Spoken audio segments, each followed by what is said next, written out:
வணக்கம் நண்பர்களே, இந்த வீடியோவில் நம்ம என்ன செய்தி பார்க்க போகிறோம்னா, பாக்யராஜ் அவர்களுடைய உடலை பார்த்து கதறி அழுத பார்த்திபன் சோசியல் மீடியாவில் அவர் கொடுத்த பேட்டி இணையதளத்தில் வைரலாகி வருகிறது.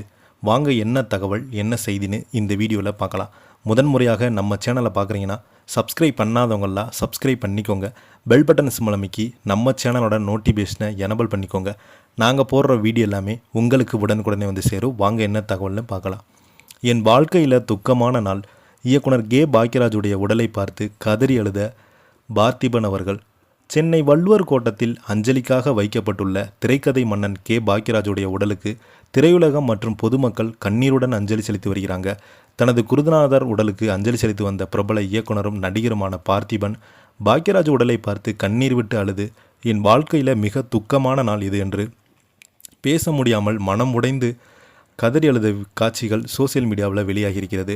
நிறைய பேர் பார்த்திபனை பார்த்து கண்கலங்கியிருக்கிறாங்க. தமிழ் சினிமாவில் கே பாக்யராஜின் அணுக்கமான மிக முக்கிய முதன்மை சீடராக கருதப்படுவர் தான் இயக்குனர் பார்த்திபன். பாக்யராஜுடைய உதவி இயக்குனராக பணிபுரிந்து அவரிடமிருந்து திரைக்கதை நுணுக்கங்களை கற்றுக்கொண்டு பின்பு புதிய பாதை திரைப்படத்தின் மூலம் இயக்குனராக நடிகராக அறிமுகமாகி தமிழ் சினிமாவில் தனக்கென ஒரு தனி முத்திரை பதித்தவர் தான் பார்த்திபன் அவர்கள். தனது திரையுலக வாழ்வில் அடித்தளமிட்ட குருநாதரின் மறைவு செய்தி கேட்டு நிலைகுலைந்து போன பார்த்திபன் வள்ளுவர் கோட்டத்திற்கு நேரில் வந்து அஞ்சலி செலுத்தினார். பாக்யராஜ் முகத்தை பார்த்து அழுது கொண்டே உணர்ச்சி வசப்பட்ட பார்த்திபன் அங்கிருந்து ஊடகவியலாளரிடம், என் வாழ்க்கையில் மிக துக்கமான நாள் இது என்று மட்டுமே கூற முடிந்தது. அதற்கு மேல் துக்கம் தொண்டை அடைக்க மேற்கொண்டு பேச முடியாமல் அங்கிருந்து நகர்ந்துள்ளார். மறைந்த கே பாக்யராஜுடைய உடல் பொதுமக்கள் மற்றும் திரையுலகினர் அஞ்சலி செலுத்துவதற்காக சென்னை வள்ளுவர் கோட்டம் அருகே உள்ள நுங்கம்பாக்கம் லேக் ஏரியாவில் அவரது இல்லத்தில் தற்போது வைக்கப்பட்டுள்ளது. அவரது இறுதி விருப்பின்படி மருத்துவமனையில் அவருடைய கண்கள் வெற்றிகரமாக தானமாக பெறப்பட்டதை தொடர்ந்து உடல் தற்போது அஞ்சலிக்காக கொண்டு செல்லப்பட்டுள்ளது.